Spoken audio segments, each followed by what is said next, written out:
కాస్త రాష్ట్రానికి రావాల్సిన ఆదాయాలు రాష్ట్రానికి రాకుండా చేస్తూ ఉన్న కరప్షన్ మీద కూడా కాస్తంత ఈ సబ్జెక్టుల మీద బై అండ్ లార్జ్ ఈరోజు ప్రెస్ కాన్ఫరెన్స్లో ఇటువైపున స్టోరీ, నాణ్యానికి అటువైపున స్టోరీ ఏదైతే ఉందో ఆ స్టోరీ కూడా మీ ద్వారా ప్రజలందరికీ కూడా తెలియజెప్పే కార్యక్రమం చేస్తాము.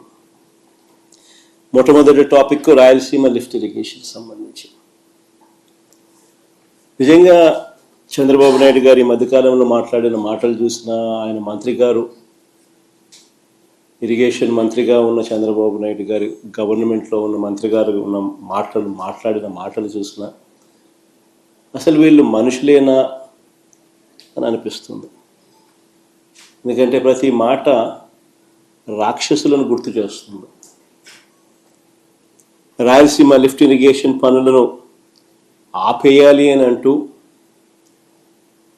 ఏకంగా తెలంగాణ ముఖ్యమంత్రి గారు అసెంబ్లీలో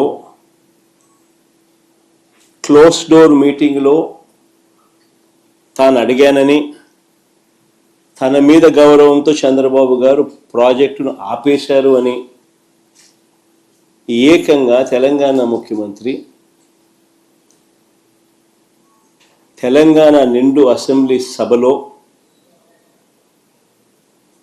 వాళ్ళ రిలేషన్షిప్ గురించి, చంద్రబాబు నాయుడు గారు రాష్ట్రాన్ని ఎలా అమ్మకానికి పెట్టారు అన్న వాస్తవాల గురించి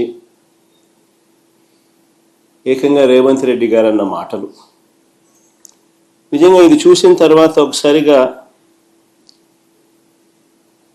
రాష్ట్ర ప్రజలకు అందరికీ కూడా, రైతన్నలందరికీ కూడా, మరీ ముఖ్యంగా రాయలసీమ, నెల్లూరు ఈ ప్రాంతాలకు సంబంధించిన రైతులకు నిజంగా చంద్రబాబు నాయుడు అనే వ్యక్తి ఒక విలన్ క్యారెక్టర్ కింద కనిపిస్తుంది.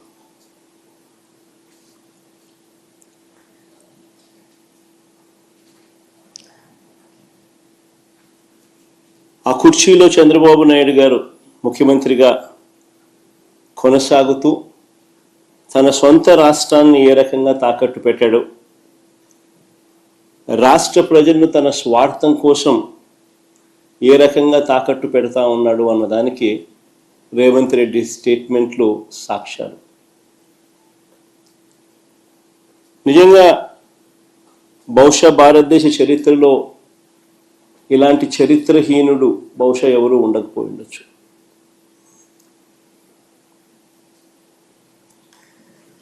చంద్రబాబు నాయుడు గారు, ఆయన ఇరిగేషన్ మంత్రి ఇద్దరూ కూడా తెలంగాణ ముఖ్యమంత్రి అన్న మాటలను ఖండిస్తారు అని చెప్పి అందరం కూడా ఆశించాం.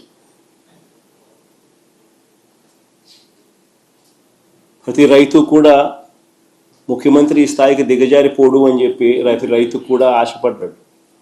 కానీ ఆశ్చర్యం ఏమిటంటే చంద్రబాబు నాయుడు గారు తన ఇరిగేషన్ మంత్రితో తాను మాట్లాడించిన మాటలు, చంద్రబాబు నాయుడు గారు మాట్లాడుతూ ఉన్న మాటలు చూస్తే రాయలసీమ లిఫ్ట్ ఇరిగేషన్ స్కీమ్ అవసరం లేదు అంటూ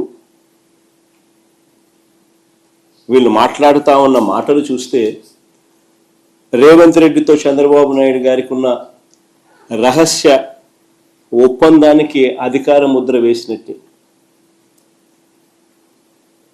కరెక్ట్గా రేవంత్ రెడ్డి కూడా ఇదే మాట్లాడాడు. చంద్రబాబు నాయుడు కూడా ఆయన మంత్రి కూడా రాయలసీమ లిఫ్ట్ అవసరం లేదు అని అంటూ చంద్రబాబు నాయుడు బరి తెగించి మాట్లాడడం కూడా వాళ్ళిద్దరి మధ్య జరిగిన ఒప్పందానికి ఆమోద ముద్ర వేసినట్టే, అధికార ముద్ర వేసినట్టే. స్వలాభం కోసం ప్రజలకు ఎంతటి ద్రోహమైనా కూడా, ఎంతటి మోసమైనా చేయడానికి చంద్రబాబు నాయుడు అనే వ్యక్తి వెనకాడడు. తన స్వార్థం కోసం పిల్లనిచ్చిన మామను ఎన్టీ రామారావునైనా వెన్నుపోటు పొడుస్తాడు.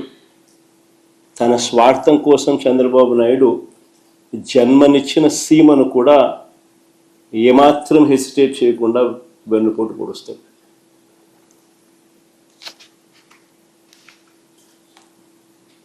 నిజంగా రాయలసీమ లిఫ్ట్ అన్నది ఒక గొప్ప ఆలోచన, ఒక గొప్ప ఉద్దేశం ఈ రాయలసీమ లిఫ్ట్ ప్రాజెక్టు వెనకాల ఉన్నమాట. కరువు కోరల్లో చిక్కుకొని ఉన్న రాయలసీమ ప్రాంతం,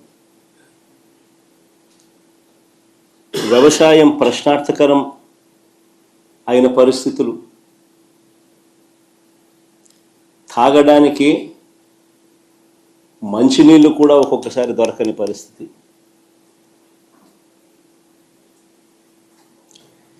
ఇలాంటి ప్రాంతానికి ఈ రాయలసీమ లిఫ్ట్ అన్నది ఒక ఇన్సూరెన్స్ పాలసీ మాదిరి.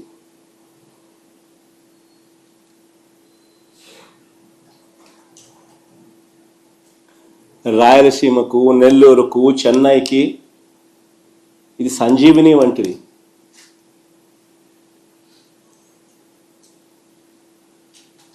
ఒకసారి వివరాలు చెప్తాను. అసలు అందరూ కూడా ఆలోచన చేయమని చెప్పి కొడతా ఉన్నాం.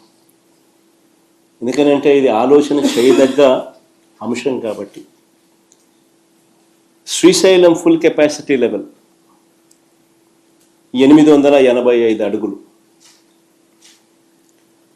శ్రీశైలం నుంచి రాయలసీమకు, నెల్లూరుకు, చెన్నైకి నీళ్లు ప్రవహించే Pothireddypadu head regulator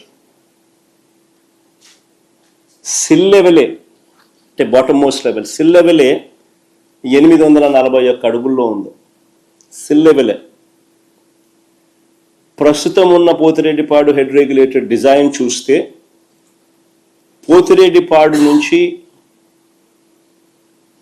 full discharge capacity 44 క్యూసెక్ల నీళ్లు కిందికి రావాలి అని అంటే నీళ్లు శ్రీశైలంలో 881 అడుగులు ఉంటే తప్ప ఫుల్ డిశ్చార్జ్లో 44,000 క్యూసెక్స్లు డిశ్చార్జ్ కిందికి రావు. నీళ్లు 841లో కేవలం 2,000 క్యూసెక్లు డిశ్చార్జ్ మాత్రమే బయటకు వస్తాయి.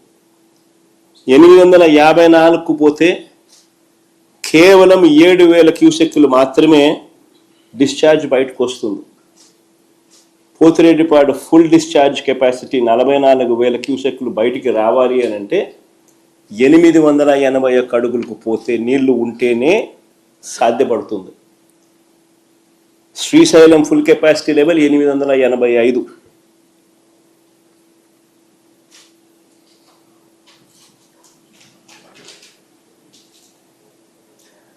పోతిరెడ్డిపాడు నుంచి దాదాపుగా 101 టీఎంసీలు కేటాయింపులు ఉన్నాయి మనకు. పోతిరెడ్డిపాడు దిగువన పోతిరెడ్డిపాడు నుంచి 101 టీఎంసీల కేటాయింపులు ఉన్నా సరే గడచిన 20 సంవత్సరాలలో కేవలం 3-4 సార్లు మాత్రమే కేటాయించిన మేరకు నీళ్లు కిందికి వచ్చాయి. ఇది వాస్తవం. అందరూ ఆలోచన చేయాల్సిన వాస్తవం ఇది. 20 సంవత్సరాలలో కేవలం 3-4 సార్లు మాత్రమే కేటాయించిన నీళ్లు కిందికి రావడం జరిగింది కేటాయింపుల మేరకు. ఇలాంటి దుర్భరమైన పరిస్థితిలో ఇప్పటికే ఒక వైపున ఉండగా మరోవైపున 2015లోనే, అంటే ఇక్కడ చంద్రబాబు నాయుడు గారు రాష్ట్రం విడిపోయింది, ఇక్కడ చంద్రబాబు నాయుడు గారు ముఖ్యమంత్రిగా ఉన్నారు, అక్కడ తెలంగాణ ప్రభుత్వం అటువైపున 2015లో